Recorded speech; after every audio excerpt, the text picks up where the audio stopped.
Hi family, it's your girl Kenya Michelle, and if you are new here, welcome, and if you are returning, it is so nice to see you again. So family, we are just going to jump right into our video for today because I need you guys to let go of that narrative that just because they moved on, they found better.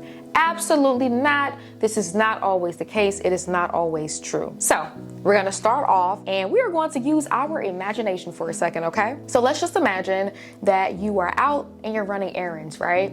And you lose track of time and your stomach starts growling and you have two options, okay? Here's the fun part. You got two options. So either you can go and finish up with your errands and go home and cook yourself a delicious, healthy meal, and you already have all of the ingredients. You can just jump into it, right? Or you can go ahead, jump in your car, and go to Wendy's and pick you up a quick meal. Which one are you choosing? Let me know down in the comment section, because I'm curious. So, we both know that one meal is healthier than the other meal, right? We already know that you'll get way more full if you were to go home and cook a healthier meal because of the nutrients and the carbs and the fiber and things of that nature and the protein that fills you up versus a meal like Wendy's. And this is not bashing anybody that likes Wendy's, okay? But y'all have to agree that they are not healthier than a home-cooked meal. Please do not fight me on this, okay? It will fill you up. That Wendy's, whatever, if you like to get the number 3, the number 4, it'll fill you up, right? But for how long? When are you gonna get hungry again?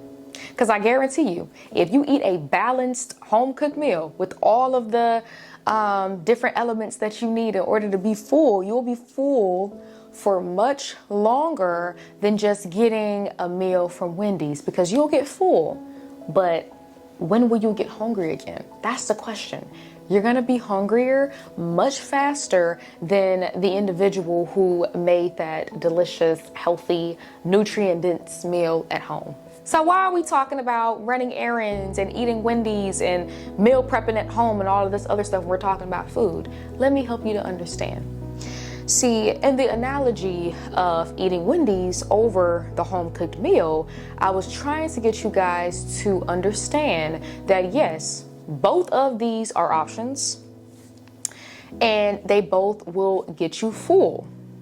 But the question remains, it's the really big question that I do not want to go over you guys' head. And it is the question of when will you be hungry again? Because, you know what I mean? Like, as I explained earlier, eating the food at home, you will get full, but you will stay full longer. Eating the Wendy's, you will get full, but you will get hungrier much faster than that person that cooked their meal at home. This can be related to being with someone. Let's just say you were the person that had the 80% and they left you for the 20, right? Let's just say you had majority of everything that they were looking for, but they kept over obsessing and just hyper fixating on what you weren't able to do and what you couldn't do, or whatever the case may be. And they think that their life would be so much better if they just go chase that 20. So they chased the 20, they got the 20, but then guess what? They ain't have the 80 no more. So for a small moment in time, for a fraction of time, they will be fulfilled, right? They're gonna think that they made the right decision. They're gonna think that, oh my gosh, why didn't I do this sooner? This feels so much better. I'm finally getting what I didn't have with this person. And guess what? The question remains, how long is this going to last? That is the golden question of today, y'all. How long is it going to last? Oftentimes, when things don't work out how we want to, especially when we were the individuals in the situation or the relationship where, let's just say, we cared more about them than they cared about us, right? We had so much riding on this, right? We wanted it to work. We thought about our future together. We thought about moving in a house together and doing this and doing that. When we wanted it to work, It is so brutal in how we treat ourselves and how we think about everything once it ends, once it's over. Like in the moments where we're doing laundry, in the moments where we're washing dishes, folding clothes, even working, we keep replaying the scenario and how things ended in our head. And the thing is, we're not nice to ourselves. We're the ones picking ourselves apart because in family, we have big hearts. So I don't want you guys to think that, you know what I mean, like doing this and things of that nature is like wrong. No, this is our normal because we love and we feel so deeply. It is a gift. We'll talk about that in another video. If you guys want me to talk more about why our hearts are gifts to this world and why we shouldn't turn cold and why we should continue loving and feeling everything, definitely comment below and I will make that video just for you guys. But no, when we're in these situations and we're constantly picking apart everything that we could have done better, it's because people like us, family, we are different. We are chosen ones, right? We're obsessed with personal development. We're obsessed with trying to be the person that we were put on this earth to be. We're trying every day to be the best person that we can be. Every single day we're trying to do that. Not everybody is wired like us, right? But in these situations, it's easier for us to blame ourselves when things go left versus blaming the other person, because we always feel that, if it's a me problem, I can fix me and everything will be better. And I'm sorry to break it to you, family, but that wasn't a you problem. That was a them problem. That had nothing to do with you. You did the best that you could do. You gave it everything that you could, right? And by the time you left, you probably should have left a little bit earlier, right? But we know now and we know better now. And I'm here for y'all. And we got this. And I understand what you guys are feeling and what you guys are going through because I have been there. I have been there, okay? What I need for you guys to understand is that person that left you, that friendship that didn't work out, whatever it was that didn't work out in your favor, they didn't find better. That's what I need y'all to understand. They didn't find better. Because if we're talking about the analogy that I brung up earlier about the home cooked meal and then Wendy's, you were the home cooked meal. They were Wendy's, right? Because in this home cooked meal, they ain't have no chicken nuggets. They ain't have no fries. They chased the chicken nuggets and fries and they discarded the actual nutritional value that they need. So they didn't find better. They just escaped. They escaped. Okay? And what they got is temporary. Either they done found out by now and they trying to crawl back into your life. And we're not allowing that to happen because I have created multiple videos on how to create boundaries and how to enforce them. And boundaries are put into place to protect yourself. We're not letting them crawl back, right? Because they fumbled us. They fumbled us. That's what they did. They fumbled you. And now they realize I got ripped off. Now they want to come back. There is no coming back. There is no coming back. You made your decision. Now it's time for you to stand on that, okay? Because family, you have to understand, when it comes to having peace, right? Protecting your peace is your responsibility. It is nobody else's job to protect your peace for you. And if you don't understand this by now, you will understand it because I'm gonna keep talking about it until you understand it. Your peace is your priority. Say it with me. Your peace is your priority. Or you could say it, wait, say my peace is my priority, okay? My peace is my priority. Great, nailed it.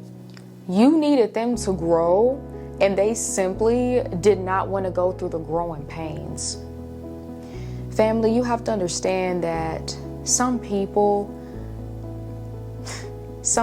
are not ready to heal and to grow. Some people find comfort, they find solace in victimhood. They enjoy the pity that other people give them. They enjoy sitting in their trauma and in their pain because it's familiar instead of choosing to elevate, instead of choosing to grow. So you did nothing wrong there by requiring them to grow with you. It's only fair for, like, when you heal, and let's just say you're going to therapy, right? Let's say you're going to therapy and they are choosing not to go to therapy, and every chance they get, they're trying to trauma dump on you and they're trying to make you their therapist. That's not fair. That's not fair. And if you have to put in the ugly work, right? Like, you got to put in, like, the time, the energy, you got to cry, you have to feel everything. You should be able to be with someone who's on that same energetic level as you. It's not fair for you to have to put in all of this work and all of this time on working on yourself and then being with somebody that literally undoes all of that because they don't want to do it for themselves, because they're not ready to grow. So because you were deciding to level up, because you were deciding to not live your life in victim mode no more, you were deciding that there's better for me out here, I deserve a better life, because you were deciding to level up, and they didn't want to. They didn't want to level up. They were too scared, they were too lazy, they were too complacent, they were too comfortable. They just decided to walk away from you because that was the easiest thing for them to do. Because let's be honest, for those of us who are on our healing journey right now, for those of us who have healed in certain areas of our life, it was ugly. Like, I don't know about you, family, but it was ugly for me. Like, something that I'm gonna talk a little bit about myself here for a second, but something about myself, it was really hard for me to reflect on a relationship that I was in my past, right? I was young, right? So I have to give myself grace. We're young, right? I reflected back on a relationship that I had, and I just realized that I stayed with this person for so long. I dealt with so much of nonsense because I didn't love myself. Like, I'm so serious. When I had this realization that, yes, he wasn't perfect, right? He wasn't perfect and things of that nature. None of us are. But I was so upset with, oh, he did this and he did that and X, Y, and Z. And it's just like, but what about you? That don't feel good, y'all. Family, that don't feel good. For you to have to look at yourself in the mirror and take accountability. Taking accountability is so uncomfortable, but it still needs to be done. And when I had to look at myself and I had to reflect, because if you don't heal from certain things, you're going to continue to repeat it. And what I had gone through, I never wanted to go through that ever again in my life. So it's like, with that being said, I had to make the really hard decision of healing. And when I reflected over everything that happened in that relationship, when I reflected over what I did, what he did, what was said, how I felt and stuff like that, I really just realized, if I loved myself, if I actually loved myself, would I have stayed and tolerate that? Would I have stayed that long? Absolutely not. Absolutely not. And that was the moment that I realized I didn't know what self-love was. But I'm grateful for that situation and that heartbreak, because it taught me self-love. And family, I really do wish that with us growing up and how we're raised, some of you might be lucky to come from families where these things were taught, the principles of self-love and the importance of boundaries and things of that nature. But some of us did not come from backgrounds like that. And that's okay, because we're still all phenomenal, right? We just had to, learn these things sometimes the hard way, the not so fun way.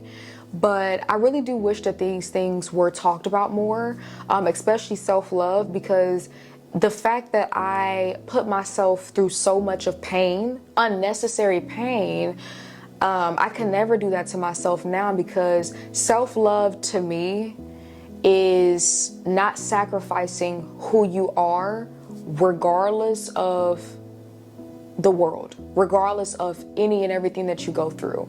And what do I mean by sacrificing who you are?